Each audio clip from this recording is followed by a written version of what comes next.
I encourage women, like, if they're able to naturally cycle, to do it and to produce those sex hormones. And this is particularly true for younger women, just because, our brain is still developing up until the time that we're in our early 20s.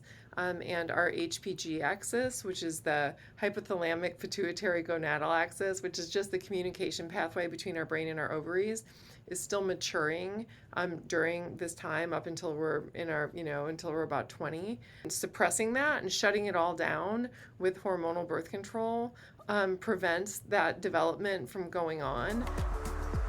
Welcome to Fempower Health. Georgie here. In today's episode, I interviewed Dr. Sarah Hill, who is the author of This Is Your Brain on Birth Control, and we are uncovering the science behind birth control and how it may shape our lives. Now, we couldn't help but get a little bit nerdy on the science up front so that you have proper background on the potential impacts. And we do focus on hormonal birth control, but we can't escape the fact that all birth control has had a change in our lives, especially giving us the opportunity to excel in the world because we are able to make choices now, like going back to school, which now women outnumber men. We also discussed the impact of the over-the-counter birth control that recently was approved by the FDA, as well as the effects of the Roe v. Wade overturn. Now, I do want to share one quick thing that we didn't get to in the episode because we did have so many things to discuss. Just wanted you to consider this quote as you listen to the episode. Women, just by virtue of being the choosier sex, have the ability to inspire men to do amazing things. And it shouldn't spoil it for us that these things are ultimately motivated by sex. And this is proven in the research. In one of the studies she cited, men who believed that women's standards were high outperformed those who believed that women's standards were low. So when you combine this with the fact that men are now achieving less than ever before in history, it creates a situation in which women are finding that they have to cut some pretty crappy deals if they want to get married. I'm definitely curious on your thoughts about that quote, but let's dive into the episode because I do think it's such an important conversation, and hopefully some of this introduction will help give you some food for thought as you listen. So enjoy and definitely share with me your thoughts. Email me at info@fempower-health.com. Sarah, it's so nice to have you on the Fempower Health podcast. I've been following you for quite a long time with your amazing book. And so before we dive into talking about birth control, because this is such a great time in the world to be revisiting this topic, why don't you give us your introduction and then we can dive right in. Sure. So I am Sarah Hill. I'm a psychology professor and a researcher. And I've spent most of my career studying women's health and hormones and sexual behavior. Tell us a bit about your book as well. Yeah, I guess the thing I left off my intro was the most relevant piece to our conversation, and that is also that I'm the author of This Is Your Brain on Birth Control, which was a project that began. I've been working as a research psychologist for a number of years now, over a decade. This book was actually the result of me as a scientist who'd been studying women and women's psychology for a really long time, going off of hormonal birth control. And so I hadn't really had that much attention paid specifically to that issue, like the way that the birth control pill affects the brain. And then when I went off of it, I felt so fundamentally different that I began to sort of pivot my research to begin to really explore, like, what do we know and what do we don't know yet about the effects of hormonal birth control on the brain. And so I spent a number of years researching everything that is written in the book, and that is what we're going to be chatting about today. I saw you on The Business of Birth Control, and it was great because I saw many previous podcast guests in that documentary. And again, even since that documentary was published, so much has changed in the world. I had shared with you some of the questions like about Roe v. Wade, the over-the-counter birth control pill and all that, and I still want to discuss it, but I still think it's important to talk about the research in your book because I still feel like that data is so important to have the rest of the conversation. I thought I'd start with a couple of quotes in the book. So you said, as of this writing, and your book was, I think, 2018 published. Is that correct? 2019. As of this writing, the full extent to which the artificial hormones in birth control pill influence every other cell in the body that has hormone receptors for progesterone and estrogen, it isn't all that well understood. And we have been far too cavalier with our hormones. And I can't help thinking that we would be a lot more careful with ourselves if we understood how we work and why we work that way. You need to know how your brain works. You need to know how your hormones influence your brain. And you need to know how all that changes on the pill. Those are, they're from two separate sections, but I felt they had to do with each other. So, so I guess, what do we know today? And then we can dive into like some specifics. So where do you feel like our knowledge is now based on the studies you published there and anything new that may have come up around, and I know that's a very big question, but where do you want to start with, these impacts that people don't really think about but need to know about with the pill?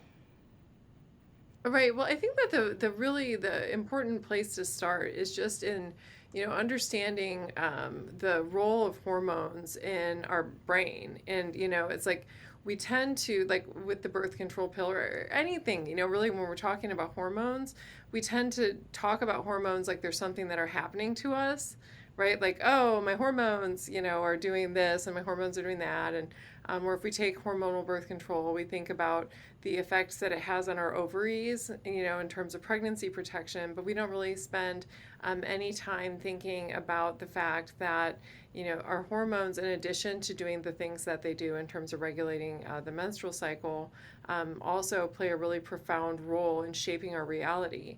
And the reason for this is that our brain has hormone receptors all over the place in it. And this makes a lot of sense evolutionarily because, it's like we've inherited this brain that's wired for reproduction. And what that means is that it's going to be sensitive to our waxing and waning sex hormones.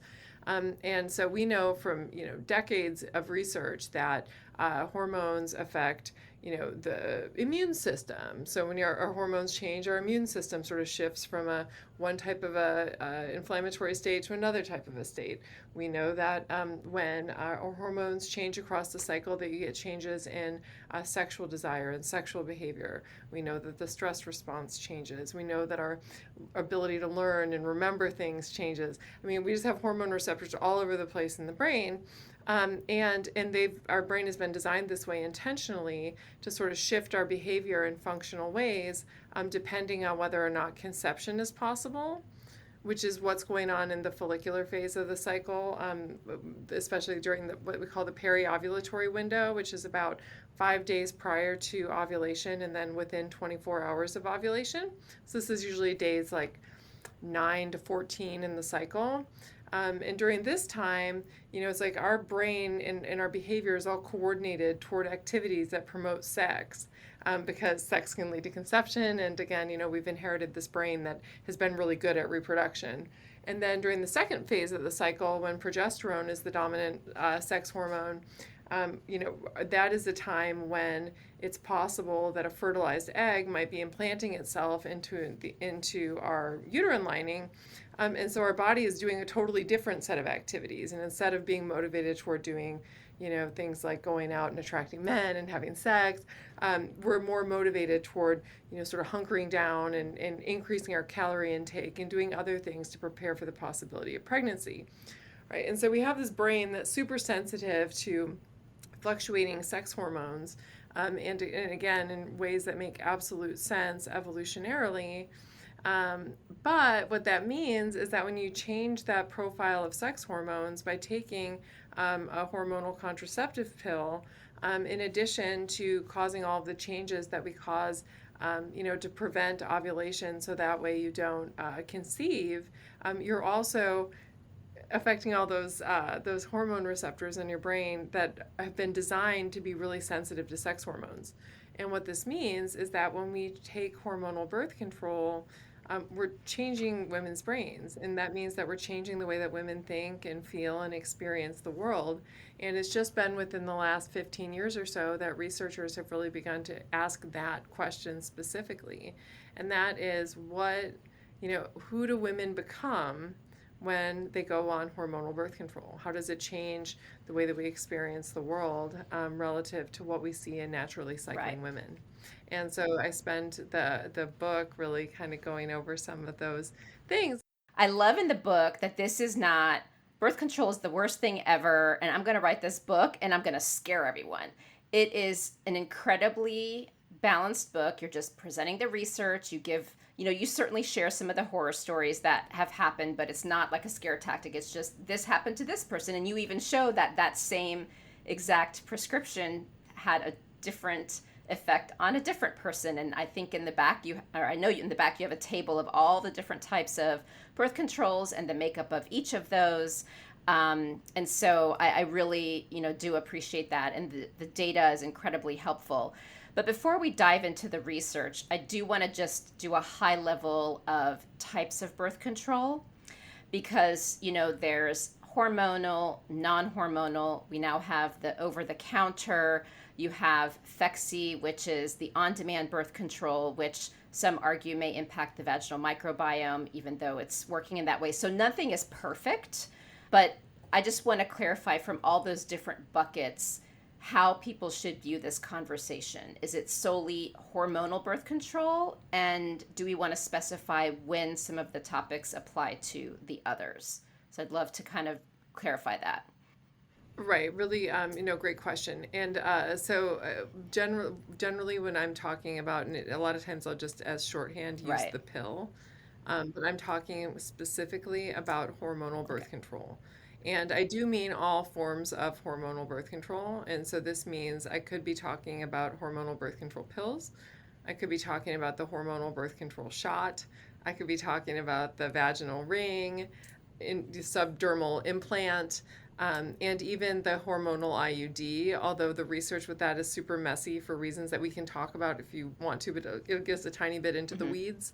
But all of the mechanism of action for all of these different types of birth control are the same. And the big sort of action agent in each of these types of hormonal contraceptives is progestin, and that's a synthetic progesterone. What these progestins do is they stimulate the progesterone receptors in the brain, and when these receptors are being stimulated, it prevents the brain from telling the ovaries to start maturing egg follicles. And so because the brain is not sending that message to the ovaries, that's why we don't ovulate. And so the primary mechanism of action in all hormonal birth control products is this progestin, because again, stimulating progesterone receptors in the brain prevents that communication between the brain and the ovaries that ultimately leads to ovulation. And so it doesn't really matter, and it seems like, and I say it doesn't matter how it gets into our body, right? Like whether it's a patch or whether it's a shot, but it does and it doesn't. So on the whole, the effects are generally the same sort of across modalities. But there are some differences. So just to give an example, when we look at depression risk, we tend to find that the risk of depression is greatest for types of hormonal birth control that only contain a progestin.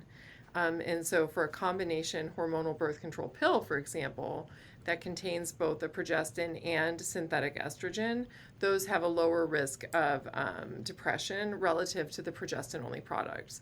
But on the whole, we see, we generally see that there's an elevated risk of depression and anxiety among users of hormonal birth control across the board. It's just that there are some sort of small differences based on the specific type of product. Progestin and progesterone. So we know that progesterone helps with our mood.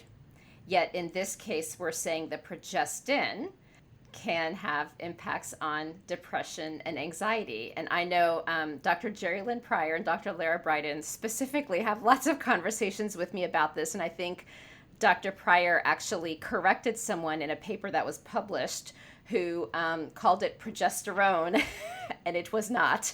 So, yes, help us with the data that you've seen around that, because I think sometimes people think they're the same and may misread it. But when I saw that in your book, I highlighted it, and I'm like, we have to talk about this. Yeah, no, this is an important point. And there are some of these things where people get hung up on like, oh, a period that you get on the birth control pill isn't a real period. And like, I don't know that that makes a big difference. It's like you're bleeding, and it's like whether you have an endometrial lining or whatever. But this is one of these like persnickety little differences that actually matters. And it matters in a really significant way. And that's because when your body is metabolizing progesterone, which is this endogenous product that our body creates after an egg has been released, the egg follicle releases this hormone that has incredible like positive effects on our mental health, and it increases neuroplasticity. They've done really great studies looking at it as being therapeutic in the case of brain injury and in the case of things like PTSD. It's this really nice hormone, and it promotes mental health in all of these ways because when it's being metabolized by the body, it releases a neurosteroid called allopregnanolone, which is a potent stimulator of GABA receptors in our brain. And GABA is our primary inhibitory neurotransmitter that our brain uses to kind of calm itself down. Right, so in the brain, we've got excitatory neurotransmitters, which make our brain start firing really rapidly. And then we have inhibitory neurotransmitters that kind of slow down the rate at which our neurons are firing, and it kind of dials us down. And GABA is the primary inhibitory neurotransmitter that we have. And when our GABA receptors are stimulated in the brain, it makes us feel calm, cool, collected, and relaxed. It allows us to sort of regulate our emotional states and regulate our stress response. And so because of this, women who are naturally cycling and releasing progesterone and, are regularly exposed to this really, positive psychological effect of this hormone, it can be a very positive thing. Progestins don't do the same thing. And the reason for this is progestins aren't actually synthesized from progesterone. Almost all progestins that are commercially available and that are being used in hormonal birth control are being synthesized from either testosterone or spironolactone, which is a diuretic. And neither one of these things, when they're being metabolized in the body, leads to the release of allopregnanolone. And so what we see is that women who are users of hormonal birth control, they have substantially lower levels of allopregnanolone across the cycle relative to what's observed in naturally cycling women. And, we don't yet exactly know all of the effects that, the downstream effects that this can have. But there's a lot of hints, like when we look at, for example, the greater risk of developing anxiety and depressive disorders in hormonal birth control pill users. That's something that is consistent with the idea of having lower levels of allopregnanolone. Decreased resiliency to things like PTSD, which is also something that's beginning to sort of creep up in the literature as a potential correlate of hormonal birth control pill use. This is also something that we might expect to see as a result of reduced levels of allopregnanolone. And so it's really important to distinguish between these two things because allopregnanolone and progesterone is really a mental health superhero, and then progestins aren't. And not only are they not in terms of not providing those really nice neuroprotective sort of calming effects on the brain that progesterone does, but also we know that they don't have great binding specificity in terms of only binding to progesterone receptors in the brain and other parts of the body. So, for example, the progestins that are synthesized from testosterone, we know that a number of them will also stimulate testosterone receptors. And so you're getting mixed messages from these these artificial hormones. You're getting progesterone and you're also getting testosterone. And there's also evidence that some generations of synthetic progestin in addition to stimulating progesterone receptors, will stimulate cortisol receptors, which sends a stress signal to our brain. And so, these obviously aren't a perfect match for a progesterone, and it's these differences that are likely responsible for many of these unintended effects of hormonal birth control that we see. So you also said that ovulation, not your period, is the main event of the menstrual cycle. And you had mentioned earlier in this conversation about what the hormonal birth control does to that. So one response I have heard people give to this ovulation, because I've heard people saying you don't ever need to have your period, it doesn't really matter. I've heard people say, yes, you do. Ovulation is main event. Ovulation is the definition of health. And knowing what's happening is important. If you're on the pill, it can hide and mask some issues that you may have. And then some have said, well, when you're pregnant, you don't ovulate, so clearly it's fine. So I've heard all these very interesting perspectives. And since you've done so much research, I would love to hear from a scientific perspective your views on all of these different things I hear from various perspectives. Well, let me just say that it's a complicated answer. So I'm going to I'm going to do my Okay. best on this, and I'll just say that yes, ovulation, in addition to being, this thing that we learned about in health class in terms of being the sort of first moment when we're sort of putting forth this opportunity to create life, it's also how our body produces sex hormones. So when our egg follicles are being stimulated and we're getting ready to sort of choose a dominant follicle, and then this egg begins to mature, all of that leads to the release of estrogen. And estrogen is a hormone that makes most women feel really good. It's associated with increased energy levels. It's associated with increased sexual desire. It's associated with increased resiliency to stress. It's just something that generally makes women feel pretty good. And then, of course, once the egg is released, that empty egg follicle starts releasing progesterone, which, again, we've talked about all these great mental health benefits that progesterone has. And so when we inhibit ovulation, we're inhibiting this like naturally occurring waxing and waning of these two hormones, which is something that we are built for. We spent most of our evolutionary history naturally cycling and pregnant, and those are both high hormonal states.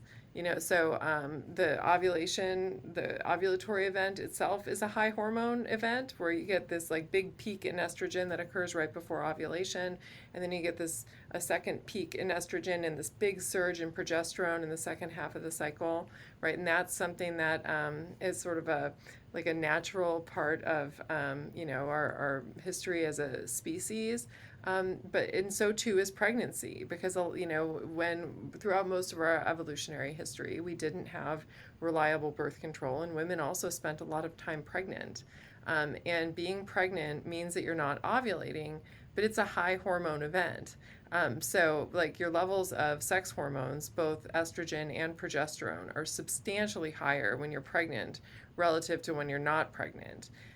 And so like when we do take synthetic hormones that suppress ovulation, and just replace it with these relatively low levels of synthetic hormones, it actually creates this state that is actually quite different than what our sort of, quote unquote, natural biological states would be.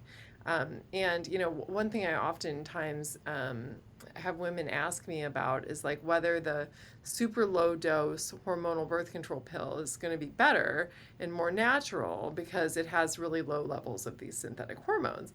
And like on the one level, when you look at the side effect profiles of that type of pill, it does look pretty good. I mean, in terms of it, women tend to feel less terrible on that than they do on some of the other formulations.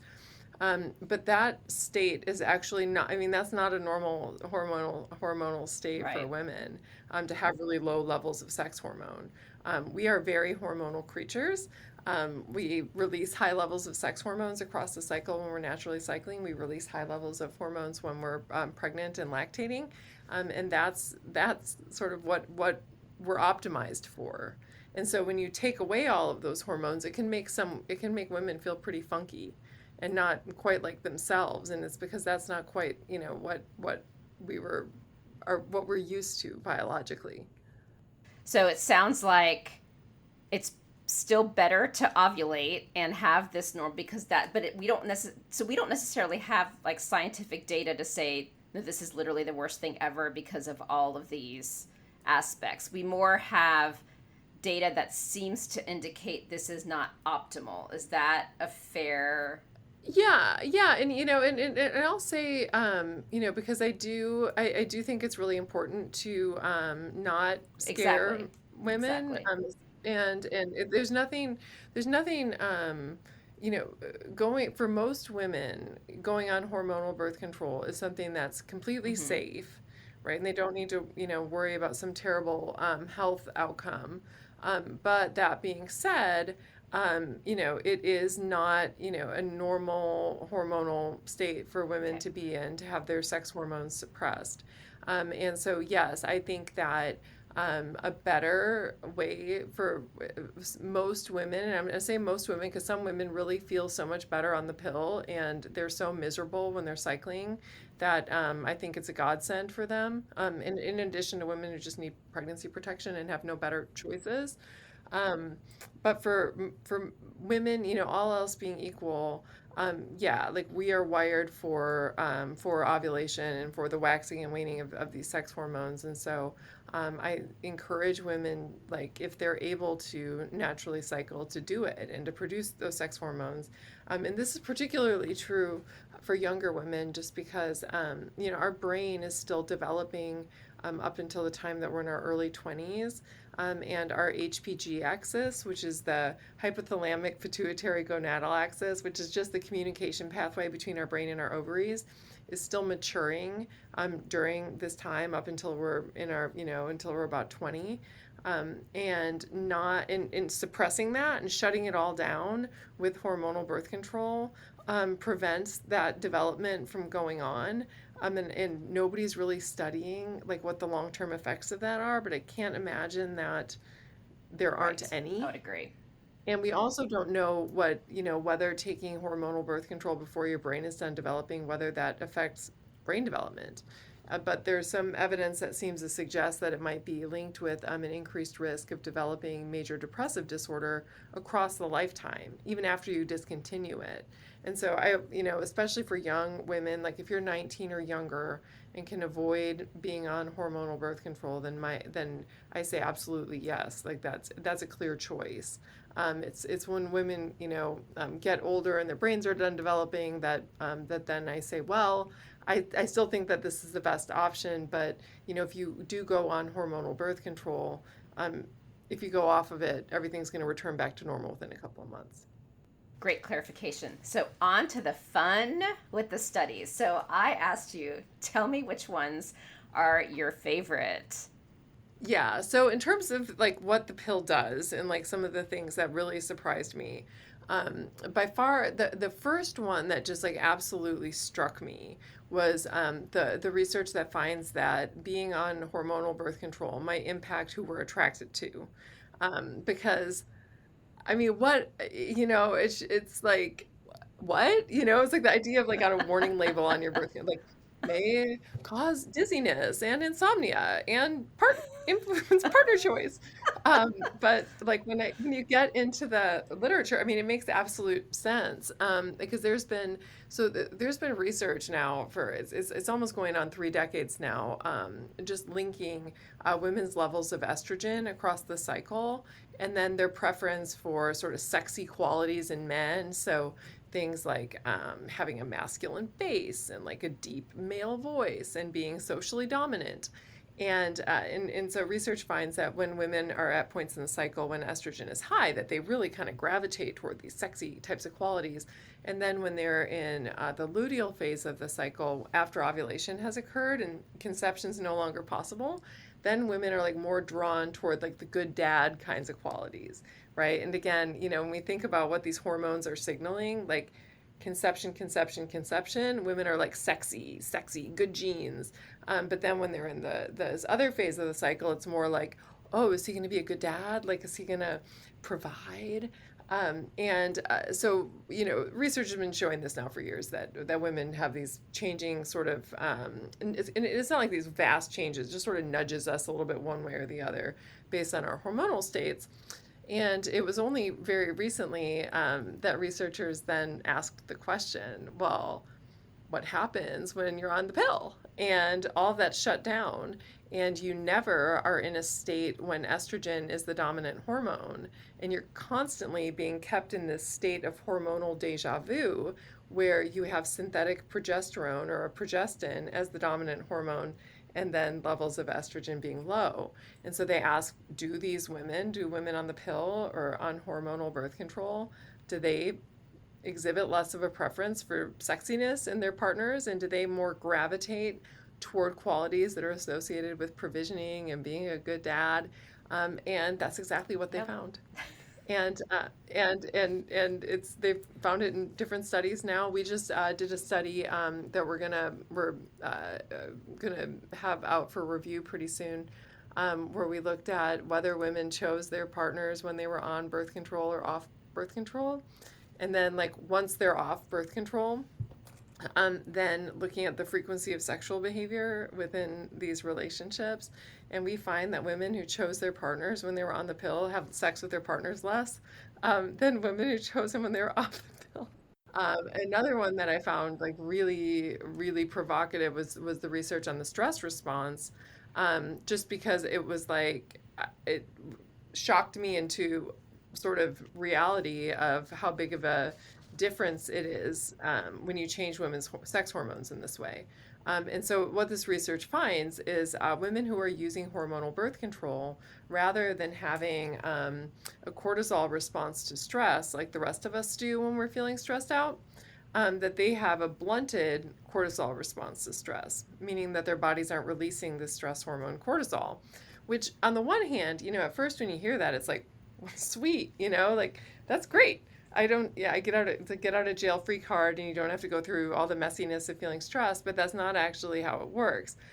Even though cortisol gets a bad reputation just because in the context of chronic stress, cortisol is bad because constant exposure to cortisol is no good for anybody. It'll cause your body to completely fall apart.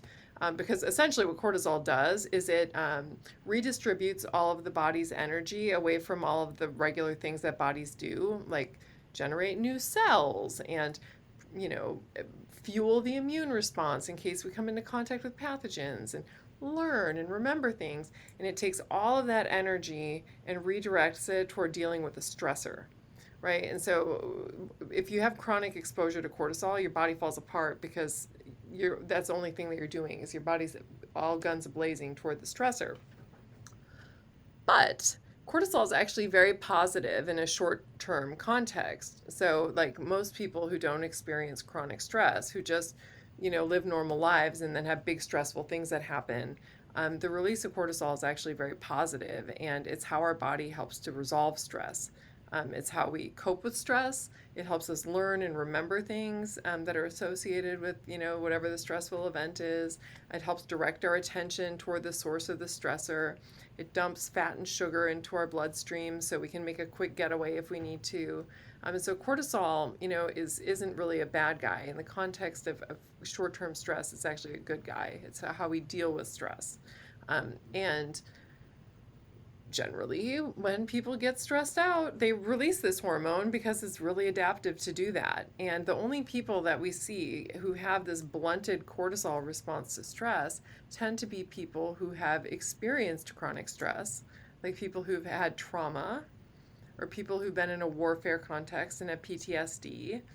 And the reason that they don't get a cortisol response to stress is their body has shut the stress response down completely just because of the overactivation of the stress response. And what we see in women who use hormonal birth control is that they respond to stress like somebody with PTSD or like somebody who experienced trauma. And they don't have this like dynamic change in cortisol in response to the stressor the way that other healthy functioning adults do. And this is something that's really alarming because, again, cortisol, even though it gets kind of a bad reputation, it's how we regulate stress. And what we tend to see is that those who have a blunted cortisol response to stress aren't dealing with stress very well. And it's associated with all kinds of psychological problems, including things like anxiety, depression. It's associated with PTSD. It's associated with reduced resiliency to stress in general. And so when I first learned that women who are using hormonal birth control had this blunted cortisol response, it was that, the reason I found it so provocative is, that's just kind of provocative in its own right, but it really underscored the fact that the effects of this pill extend far beyond our Right. ovaries. It's like because the sex stuff in some ways makes sense, right? It's like sex hormones, sex, yeah, that makes sense. But when I first learned that, and it was like sex hormones, stress, that was when it sort of dawned on me, like, duh, of course, sex hormones affect Yep. everything in the body. And so the idea that it would affect the stress hormones shouldn't be surprising, but it was, and that was really what opened my eyes to the idea that there's probably a lot more to the birth control pill than meets the eye. Now, interestingly, I remember reading in the book that even with your first point about the relationships, it's not a black and white. If you are on the pill when you meet your spouse and then go off of it to try to have your children, that suddenly you're going to lose attraction. So it's not an always type of a thing, but it is an interesting trend. So I guess any thoughts around how someone should take that data? I think taking it with a grain of salt may not be a fair way to describe it, but I honestly wouldn't even know how to describe it. Women are so different Yeah. from one another, right? So like every woman has different numbers of hormone receptors. They're differently sensitive to hormones. They metabolize hormones differently. There's just huge differences between individual women and how we respond to things. And one of the examples I give in the book on this is with a particular type of hormonal birth control. And I think you were referring to this. I had a friend who went on it, and she had a psychotic episode, and it really did a number on her. I was on the same one. I loved it. It was great, and so it was just two people, and who would have known? Look, you'd never know it looking at either one of us that she'll respond in a great way and she will not respond in a great way. But everybody metabolizes things differently, and so because of that, the way that we respond to it is different.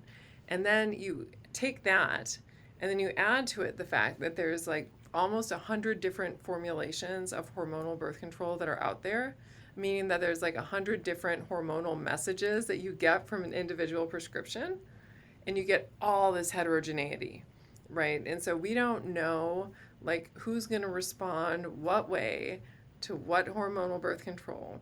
And so what all of this research is that I present in the book is that here are some things that we know are associated with hormonal birth control pill use or hormonal birth control use, right? And these are things to be aware of that are a possibility, right? But not anything to be, because they usually aren't the majority case, right? It's not the majority case where, like, it's not in the majority of cases, women do not choose a partner when they're on the pill and then go off it and think, oh my God, like what did I do? What did I do? But some Right. women do. Some women, even I've talked to women now who is like, it kind of nudged them out of their primary sexual orientation, where they were like a little bit bisexual, and like all of a sudden they're incredibly heterosexual, or they were a little bit gay, and then now they're totally bisexual, or it nudges them this way, or Wow. that way. And does that mean that most women are going to have that experience? No, it just means that hormones are absolutely messy. There are receptors for hormones all over the place. Hormones affect everything ranging from our gender identity to our sexual orientation to our stress response to the way that we learn a memory. Da da da da da. I could go on and on and on. And so for some women, when you flip those switches by changing the hormones with the hormonal birth control that they're on, it'll nudge them, sort of in and out of these different states. And so it's useful to know about what's possible, so that way you can monitor yourself and then decide how you feel and whether you prefer the way that you feel when you're on it if you prefer the way that you feel when you're off of it, and if you prefer the way that you feel when you're not on what you're currently taking, knowing that there's 100 different formulations out there. If you feel like you need to be on hormonal birth control, the thing that I recommend in the book is go talk to your doctor and try something Yep. different. Because you got a lot of choices out there, and you're probably not going to respond the same way to every single thing that you Right. take. And so, but it sucks because all of us, as women, and it's this way in medicine across the board. I'm sure that you are as aware of this as anybody. It's like we're constantly being Right. experimented on because nobody really studies us. And so, it's like, well, this didn't work for me, or I feel weird on this. And it's like, well, try this. Yeah. And it's like nobody can tell you beforehand what's going to happen. And instead, you have to be, a white lab rat, essentially, just being testing on yourself and seeing what's working and what's not working.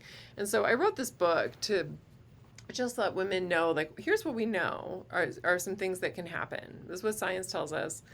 You can be on the lookout for any of this stuff, and then, then you can sort of proceed and make the best informed choices for your health. Because it's like you said, it's not like, a certainty that somebody's going to respond in any given way. And so, again, it's not about alarming women it's just about like, here's what we Yep. know. Now Exactly.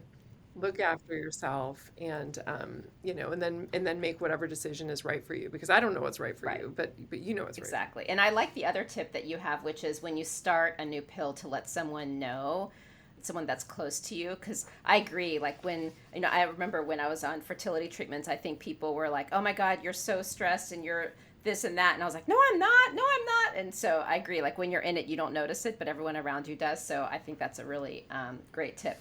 So I want to share one of my favorite studies, and then Yeah. let's dive into like what's happening these days. So, Dr. Miller and his team of researchers wanted to explore whether men find women more desirable at high fertility, and they wanted to study this in a naturalistic setting. And so this was the infamous strip club study where they went and they went to a gentleman's club, and they worked with all of the dancers who worked there. And as you would expect, some of them were on hormonal birth control and some of them were not. And they just simply had them keep a diary of their tip earnings every day that they were working a shift over the course of 2 months. So over the course of approximately 2 cycles, they wrote down when they got their period. So like they were asked, like, did you get your period today? So that way they were able to track where they were in their cycle. Like, are they at a conceptive or high fertility phase in the cycle when conception's possible? Or are they outside that window? And they were able to look at that, and then also the differences between naturally cycling women and then pill taking women in terms of their tip earnings. And they did this as a way to sort of naturally quantify men's interest in women based on cycle phase, based on hormones. And what they found, and you know the dollar amount because I don't remember it, but the naturally cycling women experienced a big surge in tip earnings that corresponded to their levels of estrogen across the cycle. And essentially, what you see is that right near ovulation, so in what we call the periovulatory window, which is about that like 5 days prior to ovulation, and then on the day of ovulation, that their tip earnings Oh, yeah. soared and they did really well. And then they started to fall when estrogen levels fall in the cycle. And so you get this like really big change. With the pill takers, who again, their fertility is being suppressed and estrogen levels are kept really low, what you see is that they have relatively invariant levels of tip earnings. It doesn't have these dramatic swings like the naturally cycling women's do. And they don't end up earning as much money overall as the naturally cycling women because they're missing out on this like free, all natural sexiness boost that we get from nature right near ovulation. Isn't that, I mean, that one made me chuckle. So, since your book was written, Roe v. Wade was overturned. And I'm so curious because this is a topic you're known for. I'm sure a lot of you have some interesting discussions with a lot of people. So I'd be curious what kind of interesting discussions you've had that would be something we should highlight in this conversation. And I don't know if it would also have to do with the O pill going on the market and getting approved by the Right. FDA and that being an over the counter birth control. So it might be all one big conversation, but those are two massive things that have happened since your book was published, and they all happen to be in less than 12 months. In the less than past 12 months. So let's talk about this. Yes. So the first thing, talking about Roe v. Wade, I think, obviously this has created this state where fertility regulation for women has become even more of a salient issue than it was beforehand. Because we don't have an off ramp anymore. Like it used to be that if women ended up unexpectedly pregnant, there was still an off ramp in terms of being able to get a safe legal abortion if that was the route that a woman chose. And now we don't have that off ramp anymore. It's not guaranteed anyway. So there's a lot of women who no longer have access. And this has made, this issue of fertility regulation and finding safe, effective, affordable contraception a much more salient issue for women. And I think because of this has made the birth control conversation a lot more important because it's like women are really needing to understand what their options are. And being able to know what to look out for and how to troubleshoot if they're on something that they don't like. And so I think that in a lot of ways, the Roe v. Wade situation has made education on hormones and hormonal birth control and all of these things even more important, just because more women are having to make the hard choice of, do I want to go on hormonal birth control even though I don't want to, just because the cost of an unintended pregnancy for women is so high. Because one of the things I talk about in my book is, the ability to safely and regulate our fertility as women is like our number one rights issue. I mean, it's like it is the biggest predictor of our ability to achieve financial and economic independence for men. Political independence for men is the ability to pick when we have children, and not being able to, feel certain of that is a scary place. And I think that, with the Roe v. Wade thing, here's what my hope is with this. My hope is hormonal birth control isn't perfect for all of these reasons that we've talked about, right? I think that it's much better for women, all else being equal, to have their naturally occurring hormonal states. It's like what we are wired for. And so, and I talk through in my book about the different types of side effects that are possible. We need better options. We need more options. If you don't do hormonal birth control and you're in a sexual relationship and you're fertile, so you're not postmenopausal, you don't have a ton of options that are available to you to be able to be really certain that you're not going to end up pregnant. And so what my hope is that this political change is going to lead to greater investment in alternative strategies for regulating fertility that don't require women to totally change who they are, which is what you do when you change a woman's hormones. Right.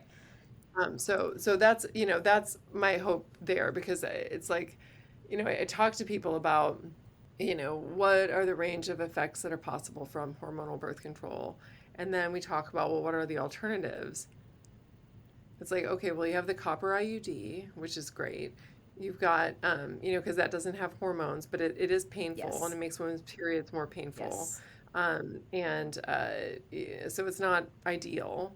You have the fertility awareness method, which I love in theory. I don't love it for a 16-year-old girl. Right. Because most 16-year-olds don't have super regular cycles because their HPG axes are still figuring themselves out. And stuff like Phexxi and that, I mean, it's good. It's not, it's like, what, I think 85% effective, which is okay if you're in a really, consensual relationship, with somebody and you end up pregnant and it's not that big of a deal, but 85% doesn't feel very good to me in a post-Roe era. And so it's like we don't have a lot of great options. And so I am hoping that this makes people pissed off enough where we really start putting pressure on the people in R&D and contraception to start coming up with some better options. Right. Because I think that the medical, the drug companies and everything have not been investing in birth control because it's like, well, it's good enough. Right.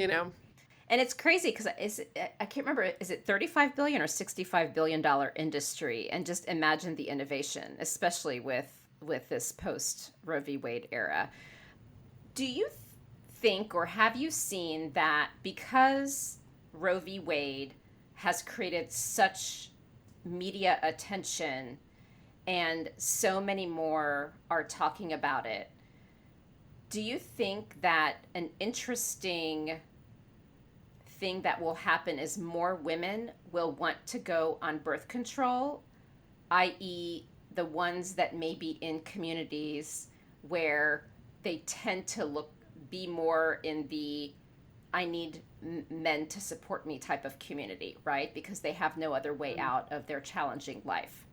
Yeah. So that's an interesting question. Yeah, I don't know. Like, I guess ultimately, like, I don't know the answer, but I do think that it's, because so the O pill, which we didn't talk about, and I'll give you my thoughts on that too. But, that was made available after the Roe v. Right. Wade thing. And I think that it was like, okay, so we have sort of put our foot on the throat of women Yep. by removing this off ramp that we had if things didn't go right, and so we need to sort of make things a little bit better somehow by increasing access to birth control, which on the one hand I think is good, right? So I think that there are some good things that can come out of this, even though on the whole I don't think that it was good. I think that the O pill, having that available, and I've got such mixed feelings about Okay. this, because on the whole, so I'll say on the whole, I think it's good, right? Because I think that increased access, again, like the biggest key that we have as women in our ability to take care of ourselves and be financially, politically independent from men is the ability to regulate our fertility. Yep. And so increasing access to that magic key is like, in my view, is like, oh, it's a good thing. Yep.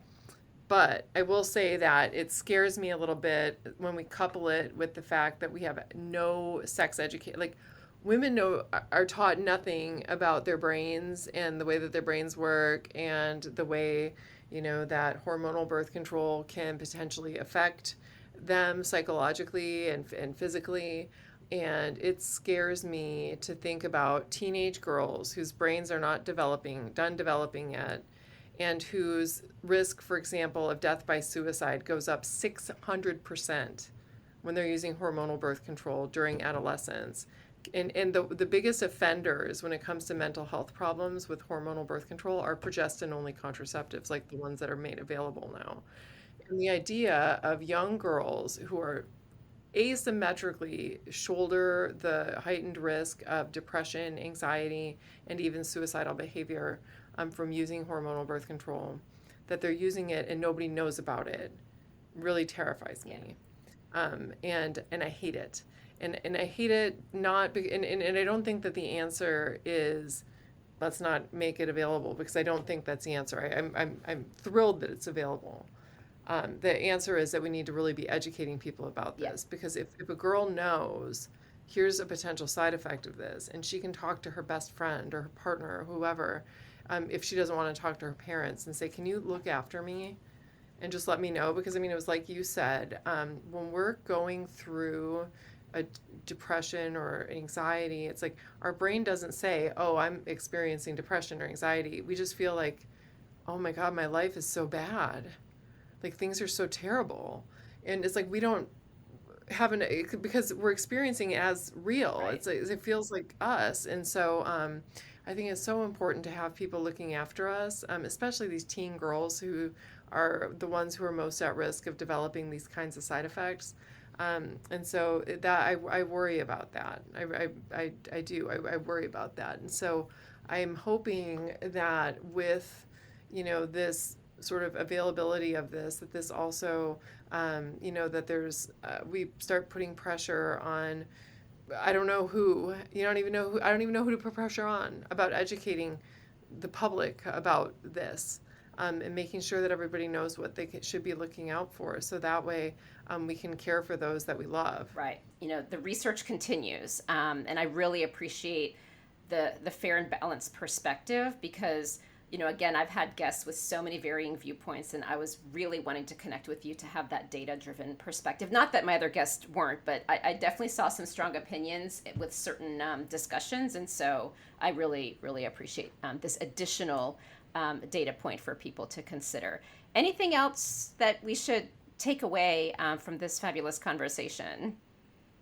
No, I think that when it comes to hormonal birth control, I think that the big takeaway is because the effects are so idiosyncratic and varied and individualized that the best thing that women can do is really educate themselves on hormones, the role of hormones in the brain and their body, what the range of effects are that are possible from using hormonal birth control, and then being able to make decisions about what makes sense for them given their individual life goals and circumstances, because the what the right answer is going to differ from woman to woman, and it's also going to differ within women depending on different life phases that they're in. And so I think that that this is really, and again, I present the book as a way of providing information and not about making decisions for somebody. And so I like to think that it's a really useful guidebook in this way, where it provides that information without providing any sort of, I don't have a stake in the outcome. Right. No, absolutely. And you made it fun to read as well. I loved your little quotes. I learned a lot from those two. But thank you. And how do you want people to reach out to you and stay in touch? Good. They can follow me on social. I'm Sarah E. Hill, PhD, and so that's Sarah with an H. Sarah E. Hill, PhD, on all social handles. And you can also find me online at sarahehill.com. Awesome. I'll put everything in the show notes. Thank you so much for making time. Really appreciate this. Yeah, thanks for having me.